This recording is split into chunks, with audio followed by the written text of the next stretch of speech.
I can't do it. Okay. We'll do it live. Okay. We'll do it live. F it. Do it live. I'll write it and we'll do it live. Thing sucks. Here we go. It's another edition of the Daily Puck Drop. It's Monday, April 21st. Welcome into the show, kiddos, whether you're watching or listening live, by the way. You can always do it on YouTube and Twitter. And, of course, the Puck Sports mobile app, download it to your iPhone or your Android phone. For those who take it in later, whether you listen to it or watch it. Of course, when you're up at YouTube, Puck Sports, subscribe to the channel, leave a comment, try to get to as many as I possibly can. And, of course, we are on your favorite podcast platforms, Apple, Spotify, wherever you find your podcast. And, of course, you can find everything all the time up at pucksports.com. All right, we'll talk about the M's road trip coming up on today's show. I got two new love affairs. One is Paine Field. The other is Waymo. We're going to get to that. Cal Raleigh on a heater. NFL Draft Week. No one breaks it down better than myself and Jim Moore here on NFL Draft Week. Of course, I'm broadcasting from the Limback Lumber Studios. Folks, contractors, they got free deliveries, everything from whole house packages to homeowner DIY projects, largest stock moldings in the Northwest. They've got old school service. They've been doing it since 1930. Give Limback Lumber a call, 206-782-3487. Visit them online at limbacklumber.com. Follow me on all the social media platforms, Puck Sports on Twitter, X, and Instagram. Also, what else do we got today? You can follow pucksports.com. Go to pucksports.com and sign up there to be a Pucks Posse member. All right, ladies and gentlemen, here he is, the go-to guy, Jim Moore. Hello, Jim. How are you, sir? I'm doing great, Puck. How are you? Good. I'm doing well. Thank you very much. Thank you. Yeah, happy to be back. I don't say happy to be back. Just, What are here. You? Yeah. Well, you're supposed to say it's great to be back. You're always supposed to say it's great to be back. Well, sometimes you just don't. I don't feel that way. I know, but you're supposed to lie. I know you're supposed to lie, but no. You know what? I'm happy, yes, to see my family. Sort of. But the when you spend, you go on these guys, golf buddies trip, and you spend 4 days golfing, drinking, eating terribly, and smoking cigars every night, it's going to take me like a week to recover. Yeah, especially at the age of 49. You're not a youngster like you used to be back in Pullman when you could recover by noon the next day. Sure. Yeah, and go at it again. Okay, so what the 3 rounds of golf, 4 days with your buddies, definitely double figures for cocktails and beers. I'm thinking, let me try and guess the number. I don't know if you have a number in your mind at all. Oh, for a number of drinks? You had. Oh, I'm going to say would have no idea. 16 and a half. Total? Yeah. For the entire trip? Yeah, well, I'm giving you the benefit of the doubt because you always say that you don't really drink as much as you lead on. And so I'm kind of going like 4. Oh, it would be 16 and a half probably a day. No, you didn't. It's 6. It's I don't count, but 16. I don't know. You'd triple it. I don't know for 4 days in Arizona. Yeah. Okay. Well. Okay. Then just give me I don't even give a shit what you shot. Well, I kind of do. Did you play? Well, okay? we played a scramble and a shamble. So I mean, I don't really know what I shot. Why'd you do that? Because that's what we did. That's how we play. No, I know, but I asked why. Because that's the way we play it. That's the way we do this. That's the way we do this trip. I don't know. I mean, if I would guess, I'd probably right around whatever my handicap is, around probably 86. Okay. Well, that's pretty good then. Yeah. Terrible, though. Terrible. Could not putt. Did you see the putt that Joel Damon missed this weekend? I did. And, I'm not only disappointed for Joel Damon, but I'm also disappointed for myself because I bet on Damon every single week. And I also bet on Garrick Higo, who ended up winning that tournament down in the Dominican Republic. But DraftKings didn't have any, you couldn't bet on it. And shit, I always bet on that Higo kid, the big lefty from South Africa. Wait a minute, you couldn't bet on the Corrales Putacanta? I no. Really? Is that like Miranda or what? I don't know what it is. But I just, the Corrales Punta Canta.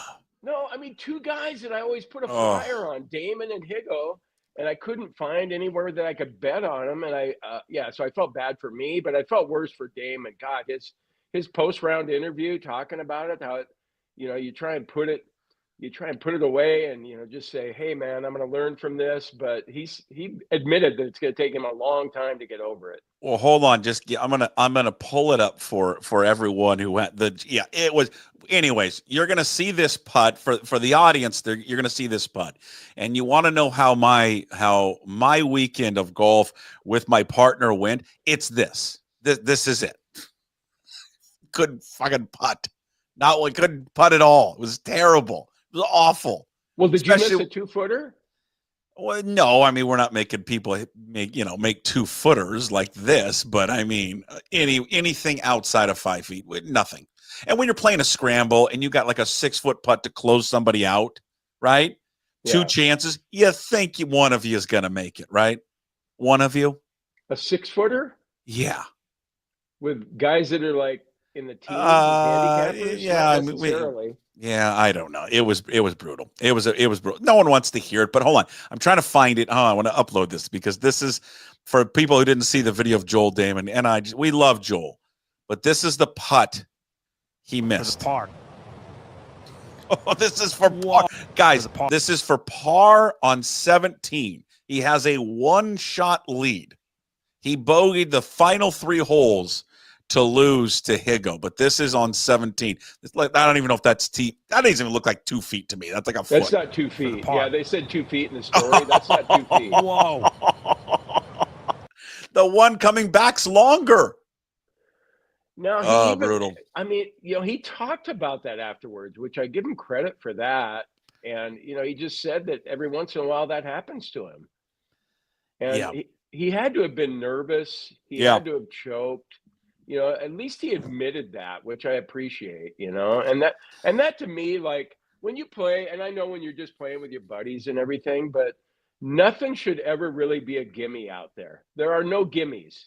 A tap in is a gimme, but when it starts getting to be 6 to 8 inches to a foot, we've all missed those before. Oh, we've all missed those. You're saying we've missed those, but you would say that you would give. You're going to give that putt, right? Everyone, when you're playing with your buddies, you're pretty forgiving what a gimme is.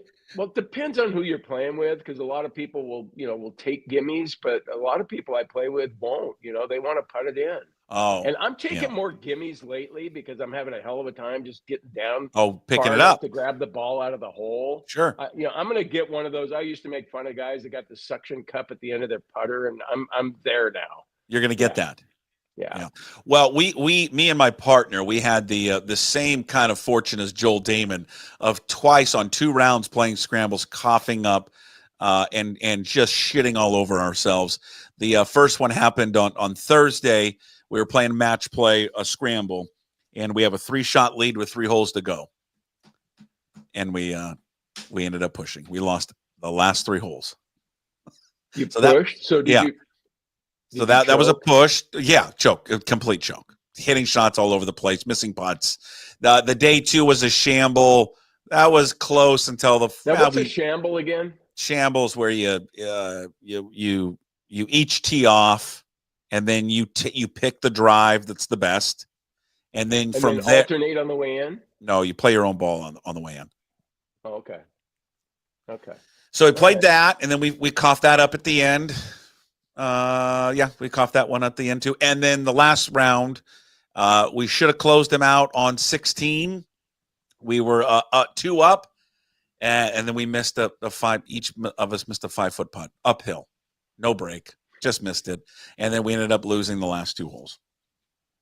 When you play in like a regular scramble and like a charity tournament, sure, and there's 5 players, do you like to be the first guy, the middle guy, or the last guy when it comes to putting? Do you like to see it 4 times? Depends on of the players better. I don't know. I mean, usually I guess I tend to want to go last, either last or first. If I remember right, you're a pretty good putter.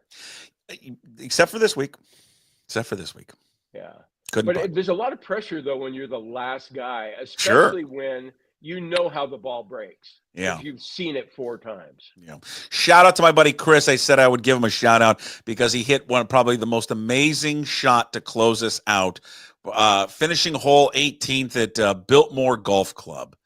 If anyone's ever been there before, it's a par 525 anyways. His second shot, going for the green, goes long, goes down into like a gully. You can't see where it finishes up, but looking how it kind of was coming in hot, thinking, well, it's in a gully that looks like it's going to catch the cart path. He's effed. Their other shot goes into the right side bunker, and these bunkers are like concrete. So I was like, well, if they're in the bunker, they're going to take that shot, and they're not good at. Well, they're not terrible out of the bunker, but they're not great. I'm a better bunker player. So one of our shots goes short. Another one goes in the bunker. I said, hey, let's take the bunker one, because if they're going to play out of the bunker, we'll get it closer than they will. We pull up there, find out his ball's not completely lost, but it's in this gully. I would say he's got a 30, probably 30 yards away. He's got to flop this ball up on this, elevated green, he's got to land a real tight spot, because if he goes long, it's going to fall off. So he's got to land it pretty short of him. And it's a tough shot. I mean, he's got to elevate it all the way up to this, this elevated green. This son of a bitch. One of the greatest shots I've ever seen. Opens up his 60. What, like Rory's 7 Yes. iron at 15 Yeah. or something? Yeah, like that. Like one of the one of the greatest flop shots I've ever seen. 30 yards out. He almost can't even see the flag. It's like that. And he opens up, flops it up. This is his third shot, puts it in 2 feet. 2 feet. Now let's close it out. I got out of the sand, put us about 6 feet away, but another missed putt. And that was it. That was it. And then cocktails on the patio. So what were you guys playing for? Every round had like dinner on the line. Oh, okay. Dinner All and right. drinks. Yeah. Anyway, so that was fun. But I buried the lead. One, SeaTac Airport. I'm never going back. Never, ever, ever, ever. Fuck you, SeaTac. Double birds to SeaTac Airport, because Paine Field is the way to go.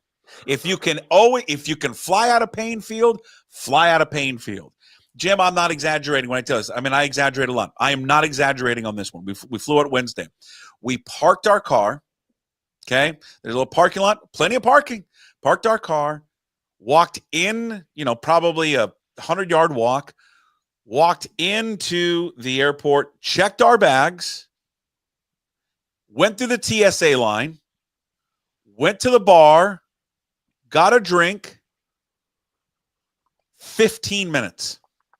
15 minutes to do all of that. And the parking's probably cheaper. Is the parking cheaper there too? Probably. Yeah, not really. It's like, I think it was $35 a day. That's not bad. Yeah. Anyway, but whatever. But park, check bags, TSA, drink, 15 minutes. Never going back. If I can fly out of there, flying out of there every time. It's a game changer. It's absolutely the best airport you can possibly fly out of.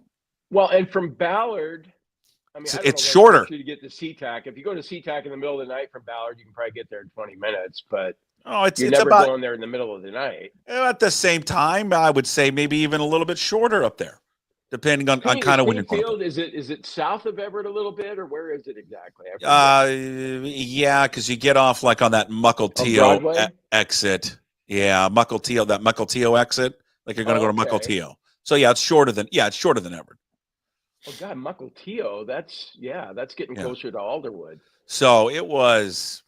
I mean, just from everything. People are nice. No one's angry at everybody. The bar's nice. They have this great lounge there. I think there's only like 3 or 4 gates. And they got plenty of flights out of there. You want to fly to Phoenix? Check. You want to go to San Francisco? Check. LA? Check. Vegas? Check. Hell, they got a flight out to Hawaii.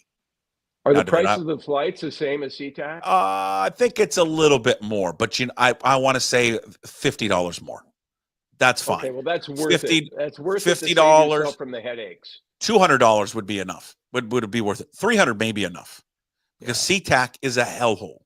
So, Well, people that fly a lot for a living, for their jobs, they even say that about SeaTac, that it's just the worst. I don't fly that much anymore, but I still get a kick out of you drive up to SeaTac and there's just one terminal for drop off and arrivals. It's like in Phoenix, there's what, four different terminals? I'm just saying that Paine Field is a lot like a little like Bend, kind of like the Redmond Airport. Well, yeah, probably like flying out of Redmond. I think there's six gates there. It's so it's so relaxed. You park right there at the airport, and like you're saying, 100-yard walk to get in there. It's just beautiful. It's just beautiful. And then we get to and then we get to Arizona. And so have you ever seen these? The time you've been in Arizona, have you seen those Waymo self-driving taxis, right? You've seen those everywhere down there. I have seen them, and it's just the strangest thing ever to see a car that's driving along with no one in the driver's seat. And they got that big circular thing on it that's spinning around, and and they're nice little cars, little Jaguars. Last time we were in Arizona, I wanted to take one, but my buddy was saying, no, you got to sign up, and it takes like this 30-day trial to approve you to get signed up. So I'm like, well, I don't want to go through that hassle. Turns out he was wrong about that, but that's fine. So this time we get down there, I said, oh, let's take one of these things. Like, we got to jump it, especially after some cocktails. This is going to be the time of our lives. So we signed up, got in there. It doesn't take 30 days. It's just like Uber. It is the craziest thing in the world to jump in a car and to sit there and watch this thing drive. Okay? Watch this thing drive, and the steering wheel's turning, and it's welcome to Waymo. Welcome, Jason. Where would you like to go? Well, you've already let's go to the bar. Let's go to the restaurant, and it's amazing, and it's cheaper than Uber. So what do? You just give it the address where you want to go? It's just like an Uber. You type in where you're going, and it tells you I'll be there in 10 minutes. It pulls up, says it waits for 5 minutes. You jump on in, lets you out. It's clean. No one's talking to you. No, sometimes you get a bad driver. You get a bad Uber or Lyft guy or gal. Well, how good was the driverless driver? I mean, unbelievable. Did you do California stops, or do you exceed the speed limit in any case? I would say a little aggressive going around turns, but I appreciated that. A little aggressive. Could you do, like, if you had one of those, you could just program it, go like, hey, I'm going to go to Pullman from Seattle, and that thing would do it for you? I don't think it would go Pullman to Seattle, no. I don't know. So it's just around town then right now? I don't know. I don't know what the distance range is. I'm not sure, but I'm looking forward to when they come up here. I'm all in. I'm all in. They just need to let you can't sit in the driver's side, though. They need to make one where you get rid of the steering wheel and all that stuff so you can sit in the driver's seat. And the cost was about the same? It's cheaper. It's cheaper than Uber and Lyft. And they haven't had any problems with like wrecks or anything? Sure, they've had I didn't look it up. I'm sure there's been accidents for sure. I guarantee there has. Oh. No, I've seen them down there, and I'm glad you took one, because they're everywhere. Take one too. Took one. We took one every day. Couldn't get enough of it. Just couldn't get enough of Waymo. It's the new Waymo show of record. If Waymo would ever like to advertise, hey, this show is brought to you by Waymo. Get rid of the smelly driver that has McDonald's wrappers on the ground that you step on for Uber and Lyft. Go Waymo. Waymo, the drive of the future. You did it every time you went somewhere. Every time. Every time. Showed up just like an Uber at the golf course to pick you guys up. Yeah, every time. Well, we didn't take it to the golf course. But they're small. They're like a kind of like a sedan. You couldn't put our golf clubs in them. Nice. Yeah. It was wonderful. Yeah, Waymo. And then Paine Field. And again, Paine Field, if you'd like to advertise, Puck Sports, Daily Puck Drop, brought to you by Paine Field. I'll sing your praises forever, Paine Field. All in. Never again, SeaTac. Never again. Yeah, if I can avoid it. And then what's going on now? Like, my wife is all freaked out because you got to get some sort of enhanced driver's license now to be able to fly after May 1st. Yeah, but just have her take her passport. She'll be fine. Yeah. No, it's got to be crazy at the DMV right now. With people I'm sure you probably can't even get it. So, and then we're down there playing golf, watching the M's just on fire. 4-2 road trip, slapping around the Reds, slapping around the Blue Jays. Beautiful. Yeah, no, it's amazing, isn't it? Because we figured that they were going to go the whole season and be hitless.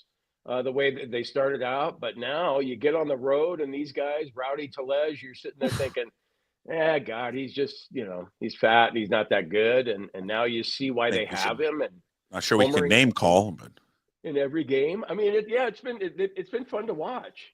Hey, they've averaged 6 runs the last 10 or 12 games or something like that. So the pitching doesn't have to be perfect, and good thing, because the pitching hasn't been perfect. The pitching. You're right about that one. Should the Mariners put the Xander kid on payroll for Tellez? And I'm seriously considering, if we're not going to spend money on free agents, that's fine.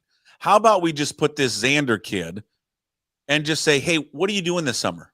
I don't know, nothing. I was going to go to camp. How about Mariners big league camp? You just get to fly around with the team. Yeah. Well, there might be some listeners out there who don't know what the hell you're talking about with this Xander kid, but fortunately, I read the story that Tim Booth wrote about the kid, and he's a Rowdy Tellez fan. He always has been. He's only 7 years old, and so he shows up in Toronto, and then Tellez goes off, and it's really it was a cool story to read. Check it out, Tim Booth, Seattle Times, and how this kid who has autism and Rowdy Tellez has embraced him and hangs out with him, and he's a good luck charm, though, isn't he? I mean, there's no getting around it. You're right. I think the kid should be at every Mariner game. The Mariners, with everything they do with bobbleheads and everything else, all these promotions, they should send that family plane tickets from where they live in Ontario and get them out to T-Mobile Park, and let's go. It's going to happen. I mean, he's going to come out. I mean, because Martinez and they're so good at that kind of stuff. They'll fly that kid out.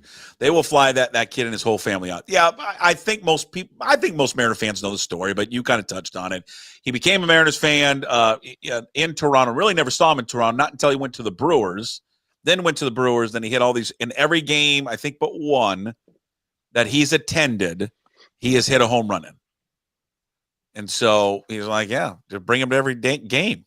It shouldn't be a game where Tellez isn't, where Xander isn't at. Yeah, Tellez has been great. Cal Raleigh and the torpedo bats has been phenomenal. Leading, is he tied for the Major League Baseball lead in home runs? He's getting into it with Jose Barrios. I watched it. I didn't see it live, but then I watched it. They did a breakdown this morning on MLB Network. And, whatever. I think he was doing it. I think for sure was tipping it off. But fine. There's no rule against it. Unwritten rule, but okay. No well, rule. How is he doing it? Well, DeRosa and the crew did a good breakdown on the selection of pitches, and Cal don't call pitches anymore. I know, but he can see Barrios doesn't do a good job of hiding his grip from his glove. So then Barrios has to get better at that. I agree. I agree. But they did a good breakdown of there's the one pitch where Cal Raleigh has 2 hands on his knees. Then there's a second time he's waving his right hand, kind of swaying it. That's on the second pitch, and then he does something different. He goes back to his knees and then does the swing again. So what? You know what? You're right. It's on Barrios. Hide your grip. But Raleigh said he wasn't doing it, right? Well, of course he said he wasn't doing it. Why not just come out and be honest and say, yeah, I was doing it? It's not because illegal. No one ever has admitted to stealing signs at second base in the history of the sport. He's not going to come out and admit it. He basically admitted it when he said, I have no problem how he reacted. I would want one of our pitchers to react the same way. Yeah. It's all fair. If you're going to sit there and show your grip to this guy who's sitting on second base, then hell yeah, do it. Well, good for Cal for doing that. It's too bad they didn't break into just a full-on brouhaha, but yeah, he owns. God, does what did the manager of the Blue Jays say about Cal Raleigh? What was that? I don't know. I missed it. Yeah, this was years ago. Blue Jays manager goes after Cal Raleigh. I'm typing that in. There was something he said. Did he call him like an average catcher or something? Did he walk him or something? He walked him, and then or didn't walk him. And I think he said something, well, he's not good enough to intentionally walk. There is a history between Cal Raleigh and Schneider, the manager. Well, I'm not sure what that could be, but if I'm the Blue Jays manager, I don't want to see any part of Cal Raleigh when they play games in Toronto because he's always red hot there. He's unbelievable. He's red hot everywhere now. Okay, explain this to me. I don't quite understand this because I haven't been following it as closely as Adam Jude and Tim Booth and even Divish in Montana, but why is Cal Raleigh just using the torpedo bat from the left side and not the right side? Because he uses two different bats from the left side and the right side. But he has different bats. Huh? He has different bats from when he hits from the left side. He uses a different bat from when he hits from the right side. So he's having them custom make a torpedo bat for the right side. Okay. All right. And so how many of the 9 home runs have been right-handed? Do you have that?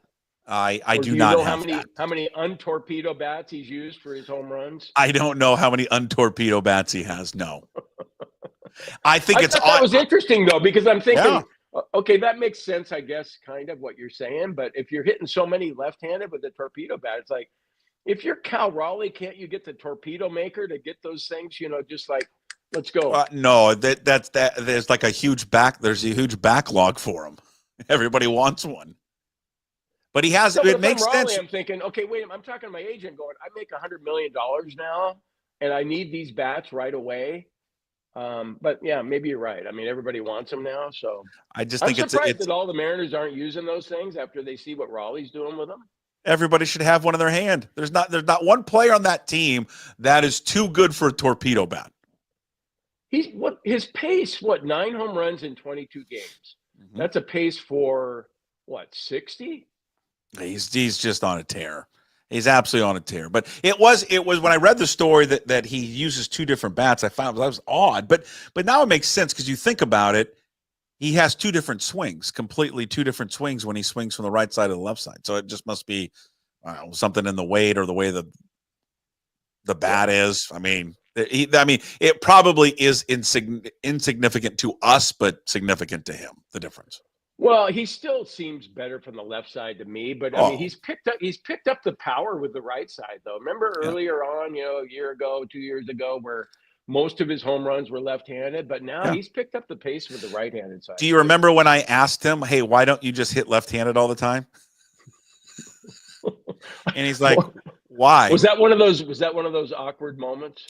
Yeah, I think it was awkward. I think he was. We had him on, and he just was like, "Yeah, why would I do that? I'm a switch hitter." I remember that. We were at Jimmy's and I just said you look better, you swing it better from the left side. Have you ever thought about hitting the left side the whole time? He's like, no. And then it just quickly pivoted to something else. And I said, hey, have you ever listened to Enter Sandman before? I'm amazed. I mean, think about all the duties that guy has, catching the pitching staff, and then having to work on 2 different swings in batting practice. It's insane what he's just doing. so worth the money they gave him. So damn worth the money. I found the story because I know there's a history between the Blue Jays manager and John Schneider and Cal Raleigh. So this is a year ago. This is from last year. So Cal Raleigh took exceptions to comments made. Oh, this was last April. So it's 2 years ago. Cal Raleigh took exceptions to comments that John Schneider, funny, that's his name, made last April when the manager said Raleigh was, quote, not very tough to pitch to when you execute your pitches. That's what it was. You're not very tough to pitch to once you execute your pitches. When does a manager from an opposing team ever single out a guy like that? I don't know. No, but if I remember correctly, this guy's not well liked around baseball, this manager. So Raleigh ended up a year later burning the Blue Jays. He had a game-winning 2-run home run in the top of the 10th inning in their victory, and they swept them over the weekend. He said, quote, I know a lot of guys have beef with him in the league, so his comments are not surprising. I don't have much to say. If you don't have anything nice to say, don't say it at all. If you don't want it to come back and bite you. I'll bet he regrets those comments for how hot Raleigh is in Toronto. How many home runs did he have in Toronto? Do you have just the one, right? You have 1 or do you have 2? He had the one home run, 4 home runs on the road trip. So if you update this, he now has in 18 regular season games, 10 home runs against the Blue Jays. Yeah. Just an idiot. I bet if Raleigh was being truthful, he'd talk about how motivated he is, and that has something to do with it when he's playing Toronto in Toronto. Or motivated even after that, because did he not have, was it the home run or a double right after he got into it with Berrios? Yeah. No, he's been incredible. I mean, he struck out 4 times yesterday. They struck out 18 times. If you told me before the game started that the Mariners are going to strike out 18 times and get 8 runs, I mean, how often does that happen? Still striking out a ton. Alex Mayer needs to get on that. When was the last time a team struck out 18 times in a game and scored 8 runs? Hey, that might be a first. It could be that could be a first. They're still in the bottom. They're still like striking out like 24%. I think they're 23rd, 22nd in baseball in that. I think they're 25th or 26th in the number of strikeouts. So I mean, they still are striking out. They are walking, but what they're doing, and I don't, and maybe it's going to be sustainable. But remember how they wanted to play going into this season. Right? They're more line drive, gap to gap, use their speed, all that, doubles. Well, they're not hitting any doubles. The reason they're winning is the long ball. They're 5th in home runs. Just knocking the ball out of the ballpark. I know you're skeptical and cynical and pessimistic like me. Your glass is half empty. I don't know why. Half full. Like that. Half full. But so you talk about what they're doing lately being sustainable. I got to admit that I'm enjoying what they're doing recently and thinking, wow, I mean, even, and of course, we know in Boston how they've struggled over the years there at Fenway Park, and it wouldn't surprise us if they get swept there. But even if they just win one game there, it's still a successful road trip. But don't you think when you look at that lineup and you kind of go, man, they can't keep this up? I do. I mean, maybe if you're like the most optimistic Mariner fan ever, you're thinking, okay, yeah, Dan Wilson, Edgar Martinez. Okay, this is what we were expecting, like you just said. But I mean, when you got guys like Rivas hitting in that lineup, and just the bottom of that order, you look at it, and Dylan Moore Dylan Moore. He's on a heater. You hate Dylan Moore. I'm wrong about Dylan Moore, and I mean, he's got the same last name as me. I should be a fan of his. You hate him. Try hard guy. But you know what? Maybe he should play every single game. I mean, the guy's going to hit 20 to 25 home runs this year. And everybody's like, oh, he's so versatile, utility player. Well, shit, man. The guy is just – his OPS is close to 1,000. He's got to play every day now. And I was wrong about Dylan Moore. You can maybe be a World Series contender with Dylan Moore playing 162 games. Stop. Why? Stop it. Because stop it. He's a utility player. Keep him in his role. It's fine, because what's going to happen in about 3 weeks when they play him all the time, you're going to come back on here and be like, hey, see, he can't play all the time. He's just a utility player. So you can't have it both ways. So I'm not going to let you claim that now he should play all the time. His best role on any team is to just bounce around and play a bunch of different positions. That's his best. How do we know that for a fact? Because we've already seen it. He's had a career. You know what happens when he plays all the time. He just eventually will get exposed. The role they have him in is perfect. And he's playing great. I mean, God, on this road trip, what did he do? Rode it to 385, an OPS over 1,000, 3 home runs, and 5 runs driven in, for God's sakes. Well, he's changing my mind about him. I think maybe they should use him a little more. And then I also have changed my tune on Arozarena.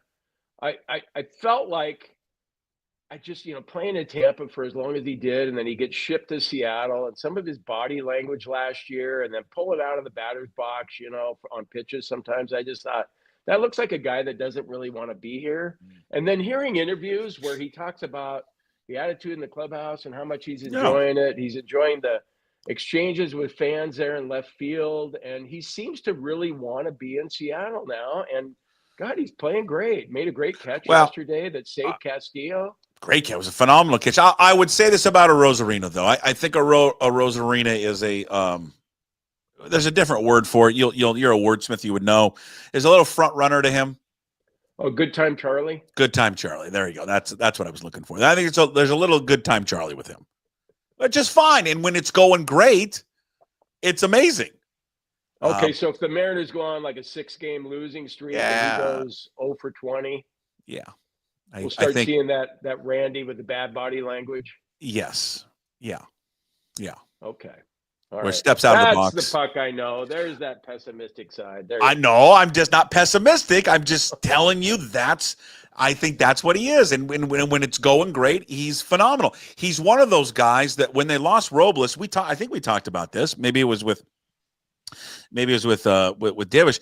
He's the type of guy that can rally this team, and people could rally around because of his attitude. He does. When it's good, he has this great attitude to him, great body language.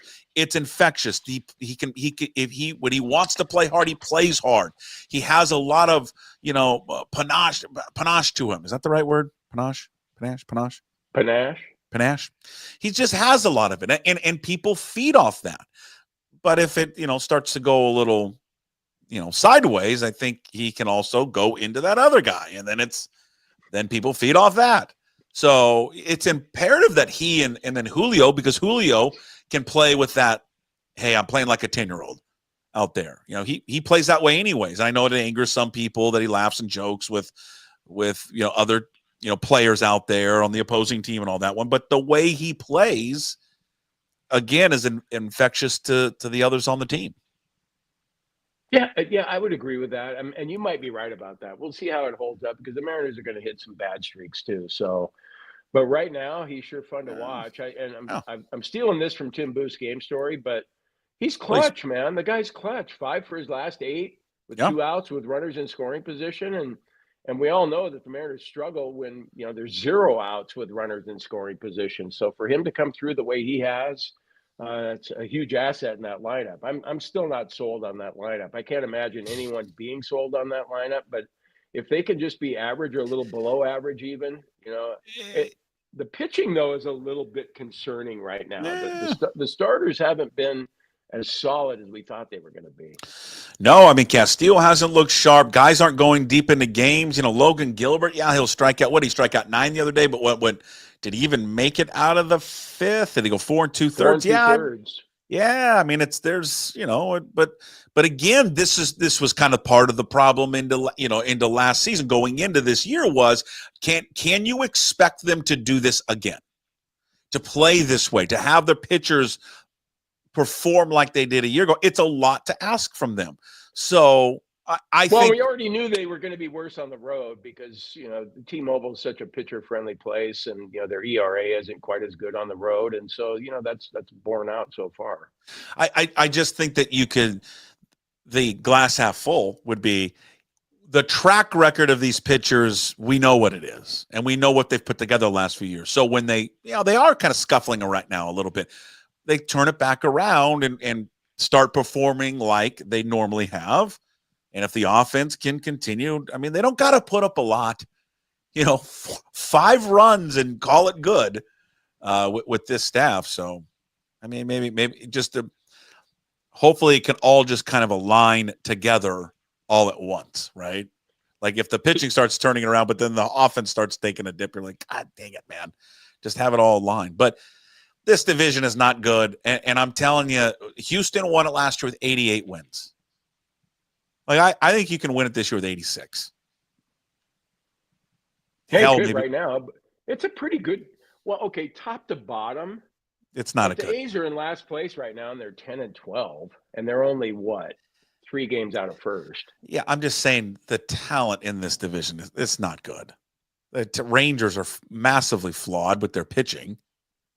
Their offense hasn't done anything. We've talked about the Mariners. Do you think the Angels are any good? They're 11-10.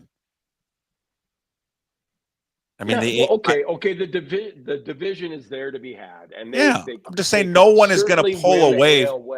Yeah, no one's going to pull away from this in this division. I'm just saying this is a winnable, gettable division. Okay, easily. Yeah, and you'll take that over a wild card.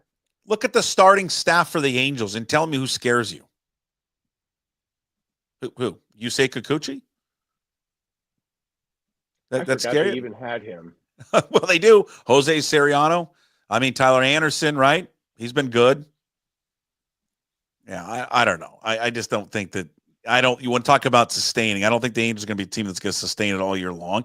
I agree with you there. I mean, the Athletics are better than, better probably than just a normal 10 and 12 team. And they've got some nice players out there. I mean, the Jacob Wilson kid, Jack Wilson's kid. You got, who else? The Soderstrom guy is, shoot, I think he's tied with Cal Raleigh for home runs. I mean, they got, some nice young talent, Rooker, Butler, and those guys. But so that might be the team that ultimately could surprise you and move up and be the greatest threat there to Seattle. Houston doesn't look like we saw Houston. Houston look any good to you? No. Not really. No. Okay, but is that good enough to – okay, here I am with the glass half empty thing again. Go half full. Come on. Is that good enough for a Mariner fan to win the division? And what I'm getting at is like a Seahawks fan – if you win the NFC West, but you get eliminated in the first or second round of the playoffs, that's not good enough because anything short of the Super Bowl isn't good enough for a Seahawks fan anymore. And understandably so, because that's where they've set the bar as an organization. With the Mariners, if they win the division and don't make it to the ALCS, they lose in the second round or whatever, or maybe even the first round, would that be considered a good season? With everything you're saying about like winning the division with 86 wins, it's still considered, that's a pretty good season for this club or this organization. But I mean, they still don't look like they're going to be able to win a World Series with what they're throwing out there. Well, I mean, my only goal, just as a Mariners fan, would be just get into the postseason. I don't know what can happen in the postseason. Anything can happen. Okay. I mean, it's an absolute. Thinking with their pitching, if you can get in, that who knows? Maybe you could even win it if you're a wild card. Yeah, with those starters and that bullpen, if all those guys come back, and Kirby eventually is going to come back, and Matt Brash is almost here. Okay. With that starting staff, when the games shrink all of a sudden and they get tighter, and it's more about the pitching than anything else. Yeah, I think they've got a great shot. Despite all the offensive issues that they have. Yeah. I just want to see some playoff baseball. I want to see some playoff baseball at home. When they got in a couple of years ago, we got one game. I want them to win the division so we get multiple games. It'd be nice. Right. Yeah. No, I'm with you on that. I wouldn't say great shot. I'd say a good shot. Jesus. God. What? I don't know. Can you just enjoy it a little bit? Change. I'm an old curmudgeon, and we've been watching Mariner baseball forever. Were you even born in '77? I forget. I was. But can you just enjoy it a little bit? You just naturally expect things to go wrong when you're talking about the Mariners, don't you? Well, of course, yes. Yes, absolutely. Yeah, I'm waiting for everything to go wrong with the team. I'm with you, but I'm just, enjoy it right now. They're off to a great road trip. Great start. They can finish it off here with the Red Sox. All right, what else is going to get to here? We touched on Paine Field, Waymo. NFL draft is here. We are not going to, you know what? You and I were texting earlier today. We are not going to do an NFL draft show like we did last year on Thursday. I know that's going to disappoint many people. You're going to wait a minute. How come? Well, because I don't cross-check things enough, and I'm terrible at it. Are you a good cross-checker to make sure that when you plan something that you don't have a conflict? No, and in fact, when I committed to doing this with you, I'll be driving back from Pullman that day, and okay, here's the thing, Puck. Like, it's no problem if it's just me, but I'm going with my wife to Pullman. We're going up. Yeah. It's going to be a surprise, and because Mikey and Stevie don't watch this show or listen to it or anything, so I don't think words. How do you know? But we're going up for their 21st birthday on Wednesday. Okay. And but we're driving back on Thursday, and the draft is starts at 4:00. 5 o'clock. So you are going to do the draft on the side of the road? No, because I'm not going to do that to you anymore. But if it were just me, I would be up and at 'em and leaving Pullman at 7 o'clock, and I'd get back to bed by 3 and be ready to go at 4 o'clock. Okay. But I have Kathy with me, and I know my wife. She's not an early riser, and it'd be kind of pushing it. So you're not doing the show now? Not going to do it because I forgot to not cross-check that I have a baseball game. Oh, what, you're putting your kid's baseball game ahead of all the listeners that want to know your vast NFL draft knowledge? I think so, and I sense the sarcasm in there, and I don't appreciate it because you're laying it on really thick. Well, you don't know shit about the draft. You know what? First of all, stop. No one does. No, Rob Staten does. No, I love Rob. I love Danny. I love Dane. I love her. No one knows anything. They know the players and who they. Okay, would no you say one they know knows more anything. than we do? Well, they know more about the players, yeah. But no one knows anything of how the draft is going to play out. Who's drafting who? Is that what you're talking about? You just asked about the players. Well, I feel like such a bozo when it comes to this, like I kind of go, I feel like I should bone up on it and, know, like I should know more about the kid from North Dakota State that, is projected to go to the Seahawks because he's a great guard or something. But yeah, I'm just saying, I'm not those guys, Rob and Danny and Dane specifically, they pour over the stuff. They know, they've watched so much tape on them and read a bunch of stuff on. So from that point of view, absolutely, they know 1,000 times. I mean, that's why I have them on. So they do all the heavy lifting. I'm just saying the way that the draft goes, like who's going where, what the best fit. No one knows anything. It never. You read all these mock drafts; they're fun. I like them. I get a kick out of them because it's just fun. But this so and so is going to slide down, and not going to be a good fit there. And everyone's going to rave about someone on Thursday night. Rave about them. What a great pick. And that player's going to be a bust. And then they're going to they're going to pan some pick. They're going to pan some pick in the first round or in the second or third. And that player turns out to be an all-pro Hall of Famer. Yeah, you get guys who can't miss and they miss, and then guys who you think are long shots to make it in the league and then turn out to be terrific. So, yeah, you're right about that. I'm just going to laugh and not being able to watch it live because we'll be coaching a baseball game, is when they call Cam Ward's name number 1. I'm just going to be like, I don't get it. I can't believe it. I just can't. I cannot believe that kid's going number 1. Hey, good for him, though. Good for him. It's surprising. I'll trash him for like 10 seconds. No, I'm not trashing. Did I trash? I didn't trash him at all. I'm just saying that I'm amazed that the guy that I don't watch every Miami game. I'm just saying for the guy that I watched that. If you told me what was his last game that he ever played for us, was it the Apple Cup in Seattle? Was it the last game? Yeah, right. Did we have a bowl game?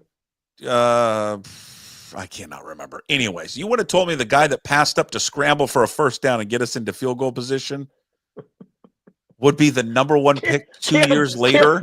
Cam, the yellow line's just right ahead. Yeah. It's up ahead there. The guy that in the previous Apple Cup ran to the left pylon but had the ball in the left hand as he went across the goal line, thus putting the ball out at the 1, you would have told me, 3 years later, he's the number 1 pick. I'm like, I don't know.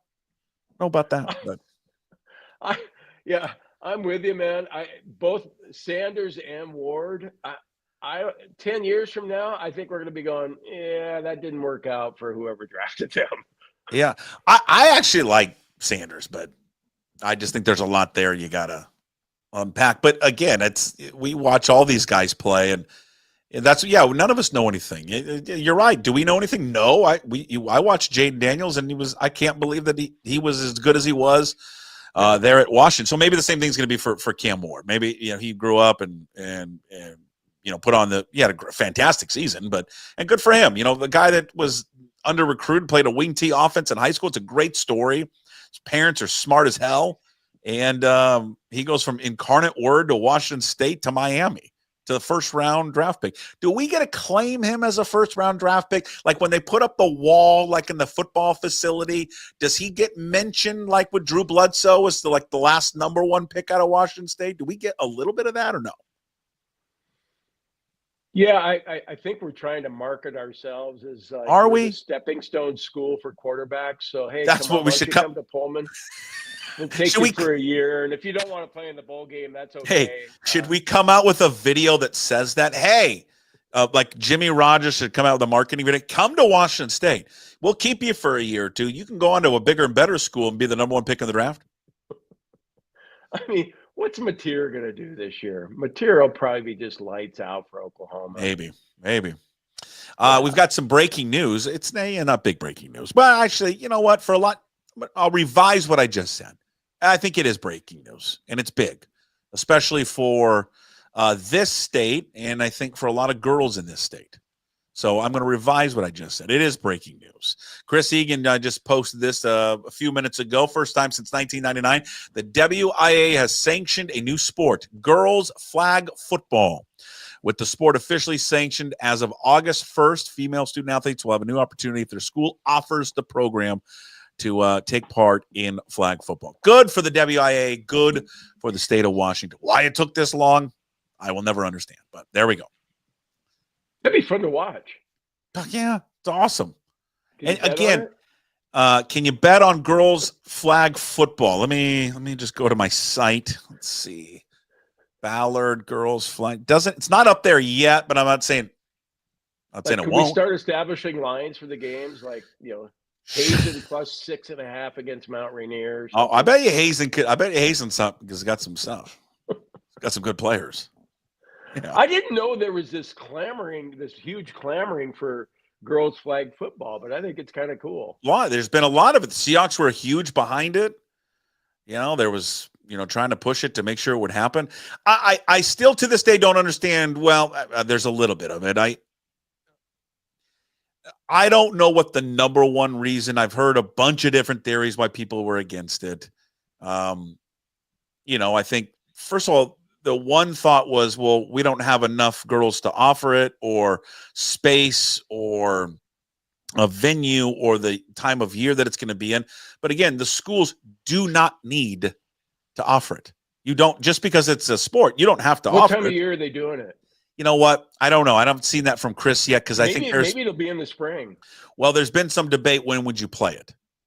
Because I think initially there was some thought in the winter, which that's why I heard or read where a lot of the Eastern Washington schools were like, well, that's not going to work out. We can't play in the winter, which that's a valid complaint. It's cold and snowy. Why not do it in the spring? Yeah, spring maybe. Would be great. Well, conflict with what would be the conflict? Is it girls tennis? No, is girls soccer in the fall, or is it in the spring? There. You got girls softball.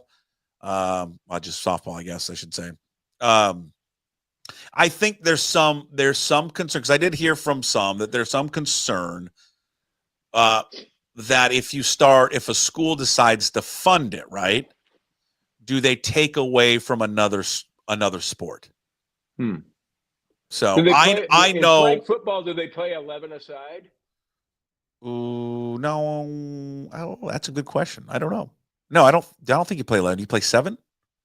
It's like 7 on 7. So spring sports, I don't know. I actually don't know how many. Breaking news story. You don't know too much about it, do you? Well, it just came out. They didn't say it's 7 on 7 or 11 on 11. That you want me to read you the press release? I mean, you don't even know that there was girls soccer. You don't even know there was flag football. I thought since Egan was breaking it, it was going to be girls pickleball or something. No. So I know that some coaches are a little leery if your school offers it, will they pull funding from another sport? And I know one sport that it's near and dear to our hearts here would be gymnastics. There's been some thought that some schools would start pulling funding for that. So, well, does it cost that much to have a flag football team at your school? Yeah, I mean, I wouldn't think so. Well, you have to buy flags. Well, I think there's more to it than just buying flags, sir. What? Hiring a coach? Well, yes, that's one. You got to hire a coach. Okay. You got to hire. You've got to get field access. That costs money. Yeah, but most high schools have their own field. Well, some do, but not all. But there's other sports going on at that time. So that's what I'm saying. You got to figure out maybe if they can't practice at the high school, they practice someplace else. So I don't think it's just buying flags. There's probably some other Mario play? If it's good, if it's in the spring. Yeah. Yeah. Okay. I think it's great. Yeah. Yeah. You don't. Yeah. I don't think you think it is great. No. Kind of just poo-pooed this whole thing. No, I did not. like your attitude. It's been glass I half. think it's great. What do you want me to say? It's been glass It'd be half. politically incorrect if I got on here and thought, shit. I know, because and that's the thing. You won't say how you really in the kitchen. What the hell are they doing? You know, well, you want me to say that? You're not going to say how you really feel, because if you really felt that way, you wouldn't say that, because you'd be dragged. No, I think you'd be dragged through. You'd be canceled. More opportunity. I have a daughter. You know, I mean, what the hell? I think it's great. Screw you, Puck. You're getting me in trouble. Yeah. Well, good for them. Excited, because the spring sports. You got baseball, golf.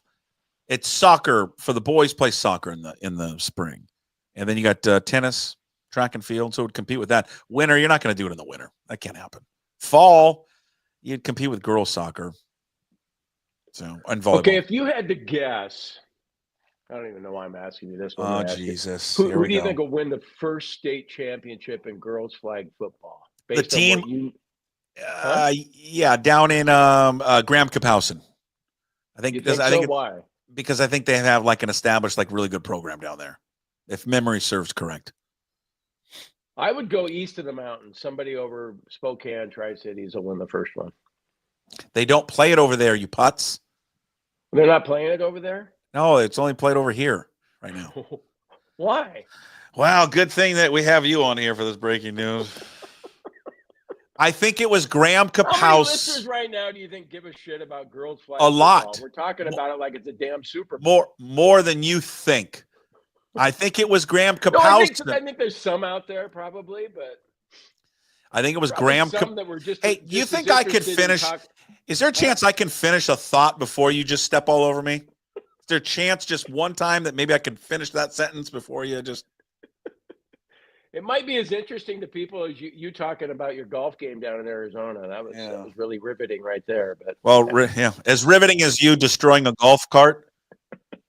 That's at least entertaining to people. Like, how could you possibly flip a golf cart at the age of 67 if you weren't hammered? Have you got a bill yet back? No, I haven't. I'm going to stop by Palouse Ridge when I go up to Pullman, and I really like the suggestion that somebody made on Twitter. Which was present to you right now that I could do some advertising for Palouse Ridge and pay off my debt that way. You're not going to do sports.com. Nope, not on here. That's not going to happen? No, not going to happen. Why is that? Because I'm not going to. If I'm not going to get something out of it, why would I have you advertise for Palouse Ridge? If Palouse Ridge wants to give me free golf, sure. Okay. All right. Yeah. I'll talk to Jeremy. I'm not going to let you right a wrong by using this platform to get you off the hook. No. I'm going to make you suffer. I'm going to make you suffer that $9,000 that you won. Have you got any of that money yet, by the way? I got 2 of it from 2 of it. 2,000 out of the 7,500 so far. 2. Well, really? Why? What's the holdup? I don't know. Oh, I got the 800 from Vic Orlando though for winning that pool. But the other money hasn't come in yet, huh? I got 2. My guess is you don't see it all. Why do you say that? Because why wouldn't you have already gotten it? It's been almost over a week. I don't know. The guy said he had a problem sending the whole amount on Venmo. Uh-huh. Is there a limit on Venmo transfers? Sure. How much did he send you? He sent me 2,000. Oh yeah, you're gonna get flagged for that. I'm gonna get flagged for 2,000. Yeah, it's supposed to be under 500 or 600 on Venmo.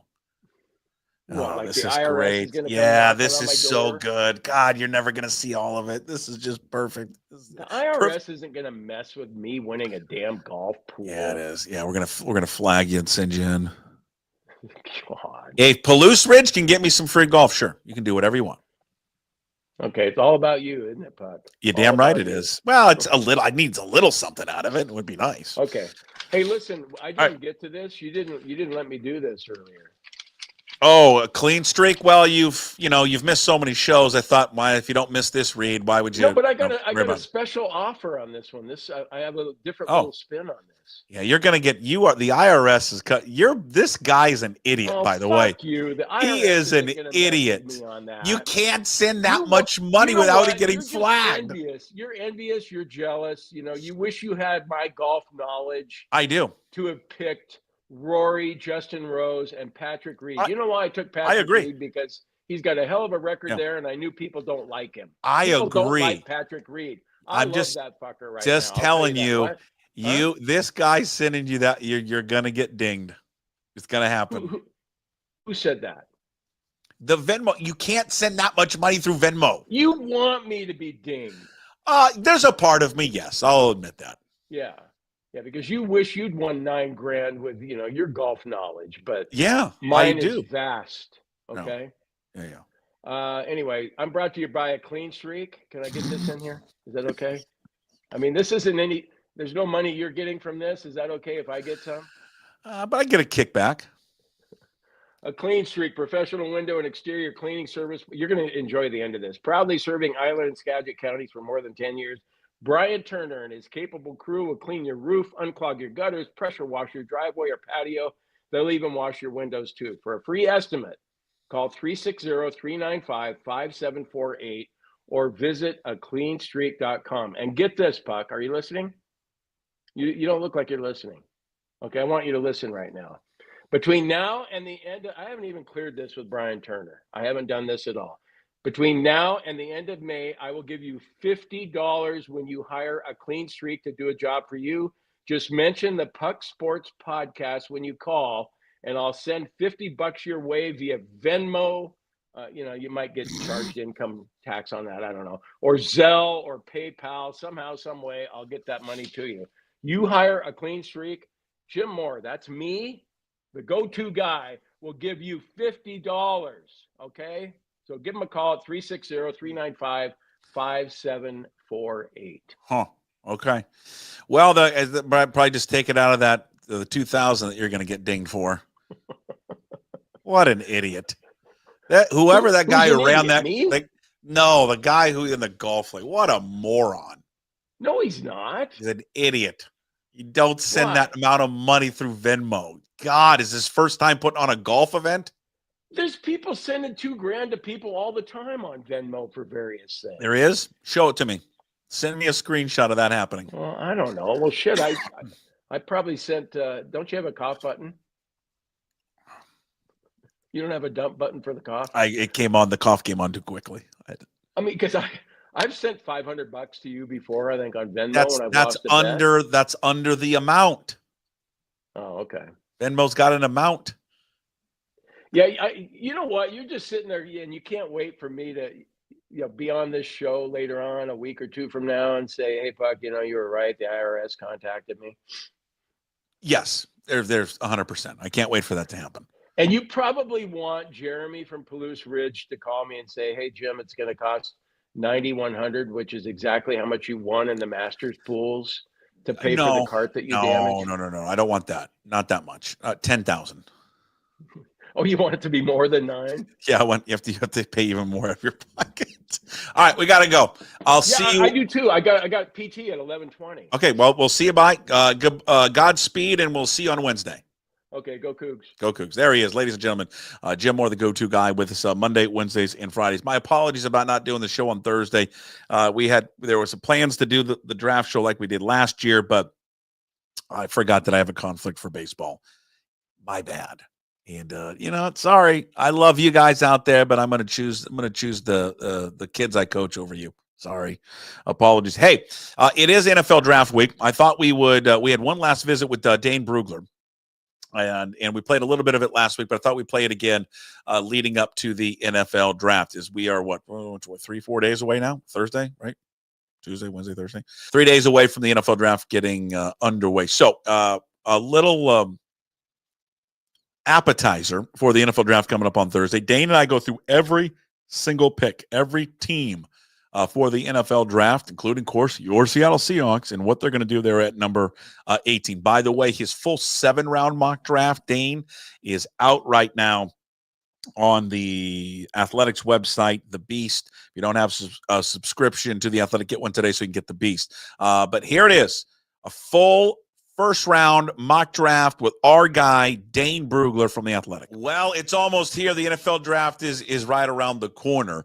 And it's sad because it's one of like our final visits with Dane Brugler, who joins us from The Athletic, author of The Beast. He's been joining us counting down the NFL draft, all brought to you by Georgetown's Tavern Beer, easy drinking domestic style lager made with Pacific Northwest barley and Yakima Valley hops, brewed by our good friends at Georgetown Brewery, makers of Manny's Pale Ale, Bodhisattva IPA, and Rogers Pilsner. Well, Dane, here we go. We're closing in on the NFL draft. It gets underway next week. All this work that you've put in, it's almost over. It's almost over. You've got to have a little sigh of relief, I would imagine. Yeah, definitely. This is it's a year-round process, and so when we get to the 5-yard line, it's like, all right, let's just.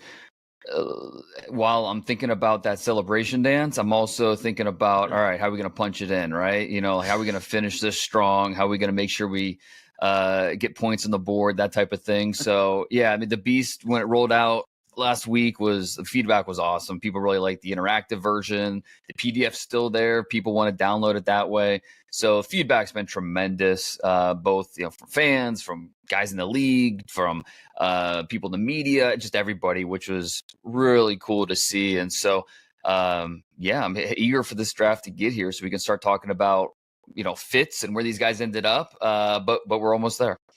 It's incredible. Go check it out. If you don't have a subscription yet to The Athletic, go get one, theathletic.com. And with your subscription to The Athletic comes The Beast. It is the best one-stop shop for your NFL draft coverage. You can get a PDF file and you can print it out, but the new web interactive piece that they did for the first time this year for The Beast is just phenomenal. You are just going to pour through it if you are a draft fan and a draft nut. All right, so we're leading up to the draft. I thought on this week's show we would just go through every pick if we can. I'll try to go through as fast as we can, and then we'll get to Seattle, obviously, at 18. Probably spend a little bit more time on that one. We've been going over this a lot, in the last few weeks, positions and fits and all that, and rumor mill. Let's just start there with number one. It appears that Tennessee all along has been tied to Cam Ward. I would imagine that stays the same here next week. Yeah, like we mentioned before, it became pretty clear Cam Ward was going to be the pick. It's just, okay, are they going to stay put and pick, or are they going to trade out? I think they have their guy with Cam Ward, because if he didn't go 1, he was going 2 or 3. I mean, Cam Ward is going to be a top 3 pick in this draft. I think the Titans are very content sticking and picking and feeling like they have their quarterback for the future. Yeah.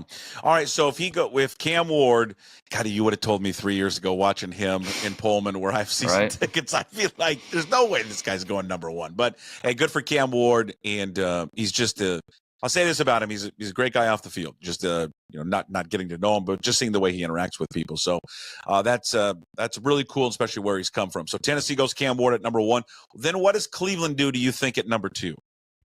Well, they need offensive firepower, and usually that would mean a quarterback here, but I don't they're desperate for a quarterback, but at the same time, I don't think they're going to force the quarterback, put it that way. And so I do think Travis Hunter would be the lean because he can give you a spark on offense while still giving you something on defense. And in my opinion, he's the best player in the draft. And so when you have a chance to draft the best player in the draft, you do it. And so I think they're at a spot where, yeah, I mean, glass half empty is you wish it was a quarterback. Glass half full, you're getting the best player in the draft and another cornerstone you can build around. Is there a chance that there's a trade there at all? You never rule it out with the Browns. They're always looking to acquire assets in the draft and move back. But if you're the Browns, what are you trading back to? This is a draft where you want a top 4 pick. You don't want the number 8 pick, because relative to other years, you're not getting a true top 10 player at that spot.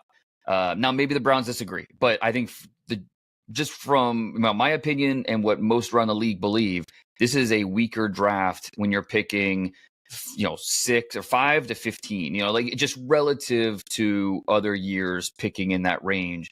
Micah Parsons wasn't a top 10 pick. Patrick Surtain wasn't a top 7 pick. It's not one of those years where you feel like you can trade back and still get a premier blue chip type of guy. So I think the Browns stay put, unless something blows them away, like a next year's first, anything like that. I think they stay put and take Hunter. Many people feel this is where the kind of the draft may take a turn here. Dane, is Giants at number 3. Which way do they go? At least what you're hearing, what you think. It's kind of the same thing with Cleveland, right? Where we know they need a quarterback, but they got quarterback insurance in free agency with Russell Wilson, Jameis Winston, and you could force the quarterback here, but if you're not in love with one of these guys, don't force it and go with a premier blue chip player, and that's Abdul Carter. And so pass rush, maybe not a screaming need. They paid Brian Burns last offseason. Kayvon Thibodeau still on that team, first rounder a couple years ago. But I think when you draft top 3, top 5, you draft players, not positions. And so you draft the best player available. And if Hunter does go 2, then I think Abdul Carter would be that guy at 3. Be a great pick to get Abdul Carter there at number 3. All right, so New England there at 4, coming off a 4-13 season. You got a vibe where the Patriots turn. I think they should think long and hard about Ashton Genty there. I think running back, again, maybe not a screaming need. It's pretty early to take a running back. But, it's not like you're not taking a 1A pass rusher over a 1A or a 1A running back over a 1A pass rusher. You're taking a 1A running back over 1B whatever else. There isn't another top guy. And so if you stay true to the motto of taking the best player available who's going to truly impact your roster, and we talk a lot about offensive line and what that would mean for Drake May. Well, think about what a running back like Ashton Genty would do for the quarterback. So I think they should look long and hard about Ashton Genty. But if I were a betting man, I'm going to go Will Campbell. I'm going to go the left tackle. I'm going to go with the guy that's going to protect the blind side. The arm length has been a topic of conversation the last few months. How about the last 3 years of tape? He allowed 2 sacks over the last 30 games in the SEC. So this is a player I'm going to trust the tape, feel good about the guy I'm getting to protect my franchise quarterback. You had me scrambling. I was trying to look at the last time a top 5. I thought you were going to go Genty there. Last time a top 5 running back. It's like the first probably 5. Yeah. Is that it? Yeah, number 2. Yeah. Number 2 overall, 2018. And then the year before that was Leonard Fournette. He was 4th overall to Jacksonville. Yeah. Bijan was a top 10 guy, so it's not something we see often. But I think the quality of the player plus the just the relative weaker top 10 this year could make something like that happen. Well, okay, let's go to pick 5, and this is where I think Ashton Genty goes. Yeah, I mean, I think with ETN's in a contract year. This is not the GM that drafted an ETN. Tank Bigsby's still there, but it's not going to stop you from making a pick like this. I kind of like that with like that fit with Ashton Genty, and Mason Graham's a good player, but I feel like, again, that my argument is, why am I going to take a lesser player just because it's a defensive lineman overtaking the better player who is going to help make my quarterback better, going to help make my offense better? So I kind of lead Ashton Genty there at 5. I love Genty. Just love what, out here, I guess somewhat on the West Coast. He's just a fabulous running back. It's going to be fun to see him there at the next level in the NFL. All right, Vegas at 6. This is where I go Mason Graham. I think, John Spytek, the new general manager with the Raiders, he's all about pass rush. That's how he wants to win. That's how he wants to build. And I think when you have a guy like Mason Graham, who is not Quinnen Williams, he's not what you would usually think of in a top 6 overall defensive tackle, but give me the guys that hate to be blocked. And that's Mason Graham. Block deconstruction's awesome. The effort's awesome. Just making plays after plays after plays whenever you watch that Michigan tape. So give me Mason Graham at 6. All right, so Mason Graham at 6. Jets at 7. Yeah, now I think this is where we could see him going a few different directions. Again, new regime. We have a new head coach, new general manager. We feel like probably going to be okay with Justin Fields, at least for the short term. Tyler Warren here, you can argue tight end's the biggest need on this roster, and Tyler Warren's sitting there for them. 7's pretty early for a tight end, but kind of a similar argument that we made with Genty at 5. Tyler Warren's just a clean player, clean prospect, and you feel like you know what you're getting with him. So maybe it's not a swing for the fences type of pick, but you're hitting it off. You're hitting the warning track. I mean, you're getting a double. You're getting a player that's going to impact your roster from day one, give you another strong pass catcher, going to help he can line up in line. He can line up out wide. He's going to help your offense in a lot of ways. So I would lean Tyler Warren there. Okay. Warren, number 7 of the Jets. Now, okay, next up, the Carolina Panthers. Bryce Young bounce back season. So got to go quarterback there. If there was ever any thought that they would do that, I think he put that to rest last year. What does Carolina do at number 8? I'll lean Jalen Walker here, the pass rusher from Georgia, who just grew up just outside of Charlotte, so knows the area. That's great, but more it's about the way that he can impact the quarterback, impact the pocket. There is a hybrid nature to what he does, because he was an off-ball player in college, and so you're going to be asking him to be more of an edge rusher in the NFL. So there is transition there. This is not I'm going to stand on the table and tell you why this is going to work type of pick. This is more of there's risk involved, but it's risk versus reward. And the opportunity to get a guy that you think is just scratching the surface of how good he can be. That's why I think Jalen Walker is where I'd lean here. All right. New Orleans at 9. Yeah. And they're tough because this is where we have the quarterback conversation. Derek Carr, his season's in doubt with injury.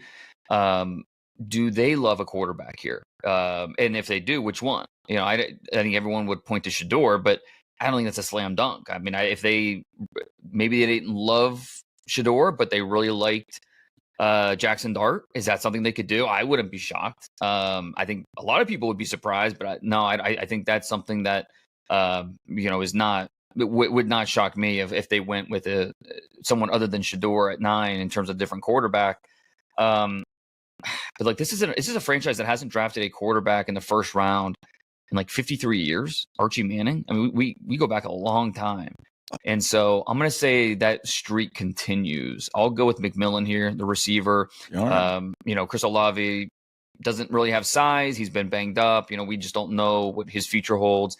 Give whoever's a quarterback a big target they can throw to downfield.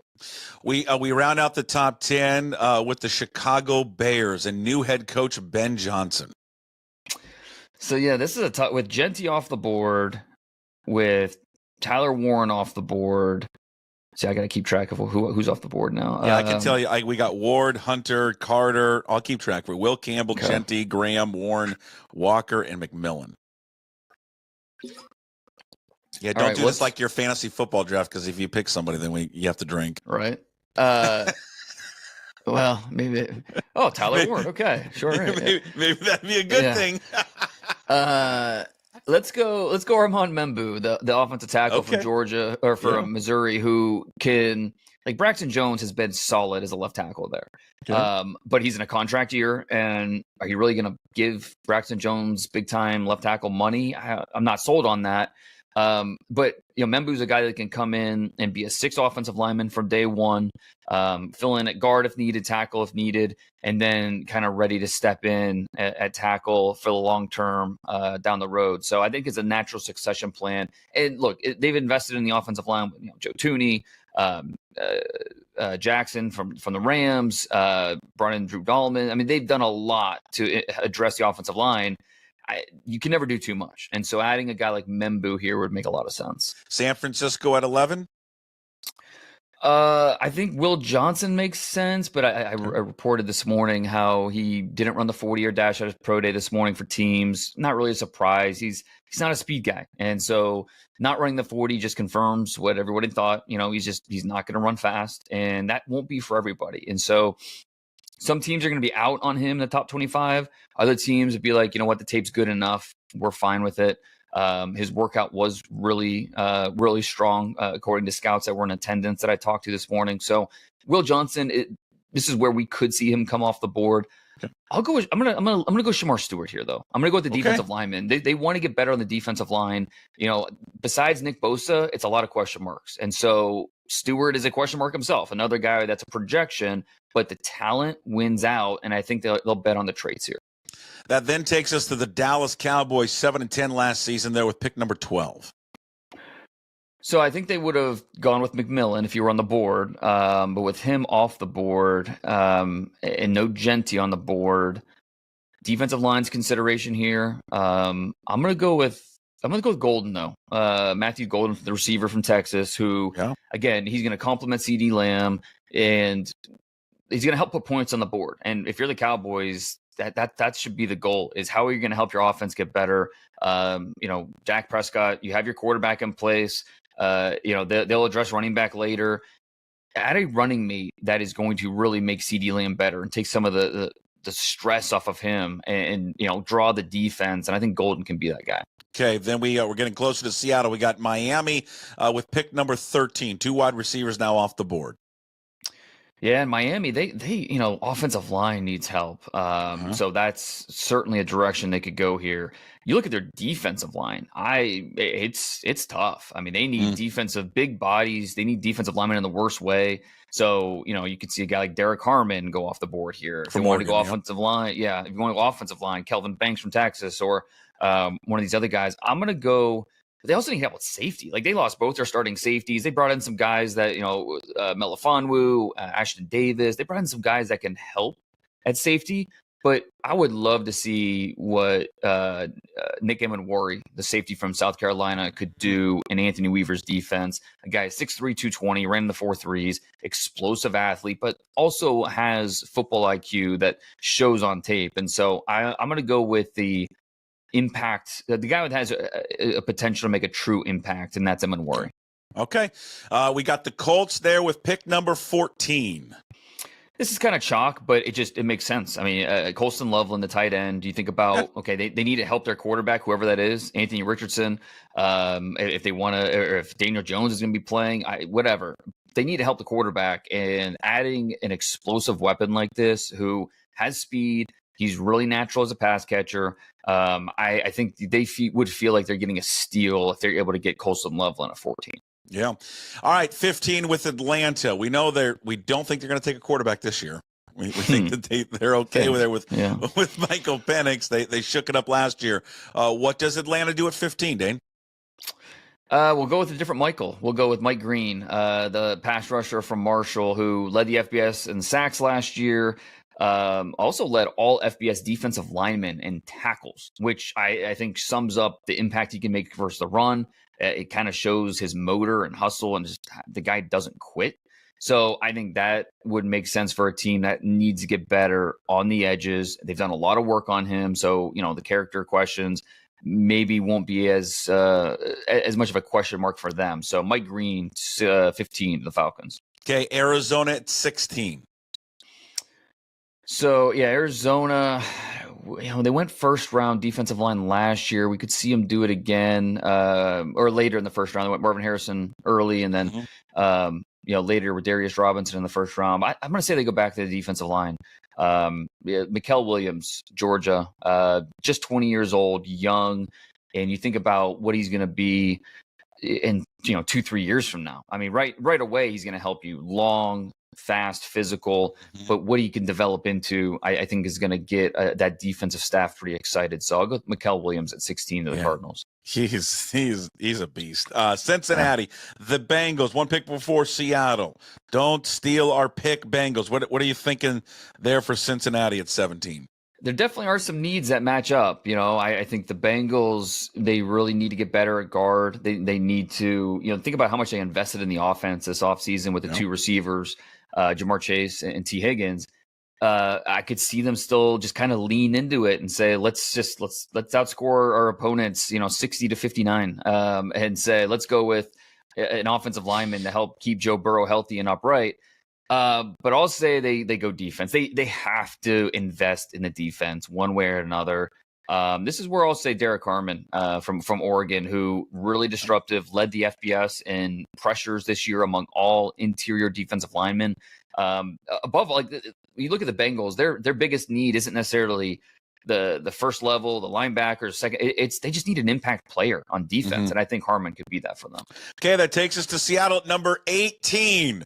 This is not an offensive lineman. We're not talking to you ever again. No, I'm just kidding, Dane. What do you think, Seattle? There's a lot of issues for this football team, but certainly along that offensive line is their biggest one. Do they go offensive line here at 18, you think? Yeah, I think they would consider maybe Jahad Campbell from Alabama, the linebacker. I think there are a few players they would consider here, but Gray Zabel, North Dakota State, this is really a natural fit, I think, in terms of scheme and what they want to be. Zabel is, like during the season, I think he solidified himself as a top 40 guy. The tape was that good. Like, this is a top 40 pick all day. And then what he did at the Senior Bowl and then the Combine and the Pro Day, every step of the workout, of the process, the last 3 months, I think has put him in position where he could easily go top 20. And if he doesn't go top 20, I think the Vikings would love to have him. He's going top 25. And so right here at 18, I love the fit here with the player and the team and the identity of what they want to be. So I think it makes a ton of sense. And you think it can be either or, center or guard here for him? I mean, realistically, can he play all 5? Like, he can give you that versatility. Like, I think that's kind of the appeal with him. He has starts at all 4 positions outside of a center in college. So he has functional experience. Now, he doesn't have ideal length to stay outside at tackle, but in a pinch, he could do it. He has that functional experience at left tackle, right tackle. But yeah, I like him at guard, center, either of those 2 positions. I think he'd be fine at. The athleticism's there. 36.5-inch vert for a guy that's 312 pounds. Like, this guy can move, and he also loves to finish. He's not a finesse guy. He will finish you past the echo of the whistle. So yeah, big Zabel fan, and if he's able to go this high, I think it just speaks to the process that he has had. I know we got we're going to run out of time, so I'll just rapid fire. We'll try to get through these as fast as I can. Tampa Bay at 19. This is where we'll go Jahad Campbell. Levante David's 35 years old now, so kind of a succession plan in place. Okay. Denver at 20. Omarion Hampton, it's kind of, again, it's like the Colts. It's kind of chalk, but it makes too much sense. You had to drop an impact running back in that offense with Bo Nix and the pass catchers they have. You think about where they were last year making it to the playoffs, you think that'll just help them take another step. And then at 21, we got the Steelers. What do you think they go? We've been on Shador. The moment that Shador falls out of the top 3, it's Shador watch the entire first round. And this is where we could see him come off the board. I think Aaron Rodgers, the deal's not done yet, but I think everyone's assuming he will play for the Steelers in 2025. That's the short-term plan. Long-term, you just drafted him. Shador Sanders, I think that makes some sense. I would love to be a fly on the wall in that quarterback room. That'd be pretty interesting, especially with Arthur Smith. That'd be wild. But this is maybe where we see that Shador will fall, maybe stop here at 21. Chargers and Jim Harbaugh at 22. How about a player they're familiar with that staff, Jesse Minter and Jim Harbaugh? Let's go. Let's go defensive tackle Kenneth Grant, who looks like a nose, can move more like a 3 technique. So he's going to help you versus a run, can also be a gap penetrator. They lost Poona Ford in free agency, so this really helps them rebuild that defensive line. Okay, the Packers are on the board there at 23. Will Johnson, who I mentioned at 11, he's still on the board. Let's have him come off the board here. We don't have the 40 time on him, but you know what? The tape's awfully darn good. And so let's give him to the Packers. Okay, Vikings, great year last year, 14-3. Which way does Minnesota go in the draft? Yeah, if Zabel's here, I think that makes a ton of sense for them. We could see him go Kelvin Banks, another offensive lineman. I think Brian Flores is really going to like Jedi Barron, the corner from Texas, and what he can. Flores likes to be so versatile with that secondary. So let's drop Jedi Barron in there, nickel, outside safety. He can do a lot of things. Okay, Houston Texans are on the board now at 25. I think everyone's going to say offensive line, but let's go to the defensive line. Walter Nolan, who, if teams were convinced that he would. With what you're getting, the talent says you should go top 15. So to get him at 25, I think would really help the interior of that defensive line in Houston. Okay, Rams are on they get their pick. Rams at 26. Let's go Josh Connerly, the Oregon left tackle who can play guard or tackle. It help keep Matthew Stafford healthy and keep our window open of contending. Yeah, Ravens then right after him at 27. Let's stay with the offensive line. Go Kelvin Banks from Texas. We know Ronnie Stanley's back, but this would be an upgrade at guard and then also give you an option at tackle if you need to. So let's invest in the offensive line if you're Baltimore. Okay, heartbreak last year for the Lions, 15-2. Couldn't get it done. Where the Lions do at 28. I think they're going to go best available on defense, whether that's going to be Walter Nolan up front. That could be Landon Jackson, the edge rusher. Let's go Maxwell Hairston, the corner. They went corner last year in the first round. Let's go right back to that well and add another impact guy out on the outside. Okay, the Commanders then up next at 29. When they went and traded for Laramie Tunsley, obviously felt a big need at left tackle. So let's move away from that. They need an edge rusher. I'm going to go Emeka Ibuka. Terry McLaurin, another former Buckeye, is such a dynamite part of what they do. Let's add another player to that, another former Buckeye and Ibuka, and really help Jaden Daniels be the best that he can be. Yeah, local kid from out of this the Pacific Northwest. All right, pick number 30, the Buffalo Bills. Josh Allen. Where do they go? Let's go Malachi Starks, the other safety in the first round, who just has great tape, can play a lot across the secondary. They've got some question marks. They invested in Cole Bishop last year, but he was so-so as a rookie. Damar Hamlin is a fine player, but more of a third safety. Let's add a guy like Starks who can be an impact player. Okay, two teams there in the Super Bowl. First up, the Chiefs at 31. Well, it's worked out perfectly for them with Josh Simmons, the left tackle from Ohio State, who's got that discount sticker on him because of the injury. Some of the interviews were up and down as well, but just trust the tape with Josh Simmons. And we know left tackle has been a problem area for the Chiefs, so let's protect Pat Mahomes and get him a left tackle. And here we go, last pick in the Brugler Puckett mock draft. The Eagles at 32.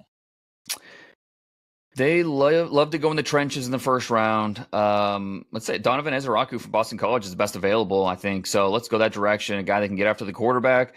They lost some guys. Brandon Graham's gone. They lost a few other edge rushers. So let's keep replenishing that part of the depth chart and add a guy that we know is a proven get to the quarterback type of sack artist.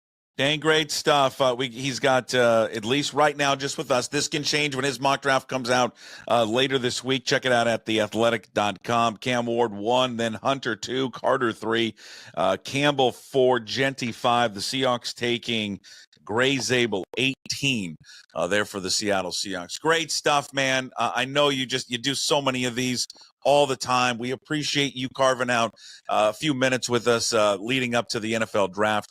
We will, if we do one before, probably don't do one before the draft, we'll catch up with you after the draft. But as always, big thanks for always doing it, Dane. Appreciate it. I really, really do. No, pleasure's all mine. I enjoyed it. I look forward to next time. Okay, Dane Brugler with us, author of The Beast, all brought to you by, I should say, if I can spit it out, Georgetown's Tavern Beer. New episodes with Dane Brugler leading up to the NFL draft, our NFL draft countdown show. All right, Dane, we'll talk to you after draft. Thank you, sir. Again, there was Dane Brugler, our last appearance with Dane before the draft will get underway on Thursday, and then we'll catch up with him one more time next week to get a full wrap-up and recap there from Dane there on the NFL draft, which just gets underway in just a few short days. We'll see what Seattle does. John Schneider and the rest of the Seahawks brass meeting with the media coming up later today. We'll have a reaction from that maybe a little bit later, or a reaction to that coming up on tomorrow's show. Reminder about tomorrow's show, no Danny Kelly tomorrow. He's has got responsibilities with The Ringer, doing a live draft show. If you want to check that out, go to The Ringer or follow Danny on Twitter at Danny B. Kelly for more information on that. Good news is Danny's going to be with us on Thursday. We'll do all draft on Thursday. Garofolo, Dugar, Danny Kelly. We'll carve out a few other people, special guests there on Thursday. Again, no NFL draft show on Thursday. Sorry about that. We thought I was going to try and pull it off another time like we did last year, another episode of it, but I've got a conflict with baseball, and my apologies. But we'll have you covered tomorrow and Wednesday, and then on Thursday. Rob State will be with us on Wednesday. We'll get Rob's final thoughts there on the NFL draft. And then we'll get Danny's thoughts there on Thursday, along with Garofolo and company. John Canzano will be back with us tomorrow. We didn't have him on last week, and then we got to find out what's going on with the Pac-12 and media deal and all that, because we're past that April 15th date that we talked about, and there just seems to be no movement there on that front, and how concerned people should be right now. All right, let's wrap up the Daily Puck Drop with this. It's Hey What the Puck. We do it all the time, every day. Brought to you by Restoration One of North Seattle. It's your restoration company that lets you avoid the stress of water, fire, and mold damage with their property restoration services. Locally owned and operated. Make them your first call when these damages affect your residential or commercial property. 206-817-8917. Visit them online at restoration1.com, the North Seattle franchise. We haven't talked about this story yet, and the college football story, and I'm going to be honest with you, I'm not even going to try and pronounce the young man's name because I don't think I can. I'm just going to call him the Tennessee guy. He has the young man, Nico, we'll just go Nico, who has transferred, went in the portal, Tennessee. Now he has landed there at UCLA, writing in an Instagram post, "My journey at UT has come to an end. Decision was incredibly difficult and truthfully not something I expected to make this soon, but I trust God's timing. I believe he's leading me where I need to be." Guys, I enjoy that. The God's not leading you there. Money is leading you there. Your father and money is leading you to UCLA. Now, I know everyone's going to say, why are we coming down on this kid? This is the system. It's part of it. This is the issues with where college football is at right now. Agreed. I agree with all of that. And then someone else is going to say, well, coach is going to leave all the time. I agree. The whole system isn't fair. The whole system is in need of an utter reboot.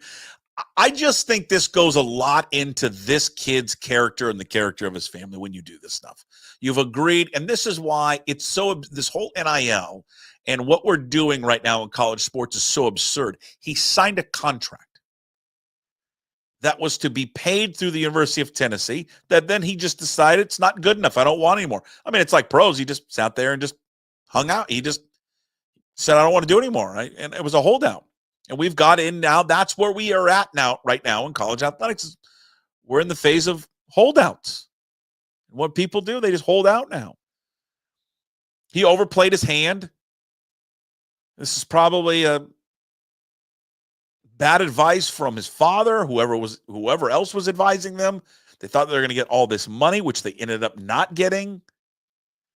And he just now bounces to a place where, and we'll see if he turns out to be any good at UCLA. He wasn't getting hammered with a bunch of offers from everywhere. He's from Southern California anyways and has a background there. So maybe that's probably a lot of the allure of it. I just think that this is another incident, another example of what is wrong about this sport, what is wrong about college athletics right now. And someone just desperately needs to come in and fix it, all of it. I think the majority of people that don't like where this is at right now, including myself and others, have no issues with the athletes getting paid. It's long overdue. There's hypocrisy all over the place in college athletics. But what's happening and what they're allowing to happen right now is not right either.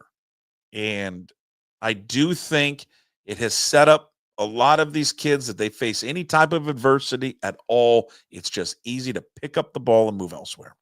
And you're not going to see maybe the immediate fallout from decisions like this. I think decisions like this and affect you, I think, later in life. It sets it up because the next one to quit something and move on becomes easier. And the next time you do that, it becomes easier. And therefore after, it just always becomes easier to pick up because you don't like what's going on to go someplace else. But just another example of just, I think, the issues that are abound right now in college athletics. And it's wrong. Someone needs to fix it as soon as possible. All right, that's it for Hey What the Puck, brought to you again by Restoration One in North Seattle. It's your restoration company. Lets you avoid the stress of water, fire, and mold damage with their property restoration services. Locally owned and operate them. Make them your first call when these damages affect your residential or commercial property. 206-817-8917. Visit them online at restoration1.com, the North Seattle franchise. Big thanks to everybody watching and listening today. As always, back after a few days off. Thank you to all of our wonderful sponsors. Limbeck Lumber. Couldn't do without you. We've also got a clean streak as well that brings you Jim Moore every single week. Of course, Georgetown Brewery. Check out their new Tavern Beer at your local bar and georgetownbeer.com. And always Restoration One. Today's Daily Puck Drop, find it up on YouTube. Just search Puck Sports. Subscribe to the channel, please. It helps. Also find the Daily Puck Drop on your favorite podcast platforms and, of course, up at pucksports.com. When you are at pucksports.com, please sign up to become a member of the Pucks Posse, $5 a month. You support all the free content we do here at Puck Sports. And then, of course, the VIP and exclusive shows as well, like our baseball coverage with our MLB insider, Ryan Divish, the Sports Spit with KJR alum Steve Sandmeyer, Matt Stretch Johnson. Normally that would come out today. It will come out today. Normally we record on Sundays, but it was Easter Sunday. I had plans, so we pushed it. We'll record it today. We'll come out this evening, and we'll send it on out. And, of course, our draft coverage with Dane Brugler of The Athletic, and now Puck Sports produces Graz with Gas Take 5 podcast, where you can find on YouTube. Just search Graz with Gas Take 5, and, of course, on all your podcast platforms, as well as pucksports.com. All right? Enjoy the rest of your Monday. We will talk to you tomorrow on a Tuesday. As always, promise to be better. No shoes, no ties. Would anybody like to smoke some pot? Yeah. I was born to love you. I was born to lick your face. I was born to rub you. But you were born to rub me first. What do you need my address for? We'd like to send out a mailer. Mother of mercy, I don't speak Japanese!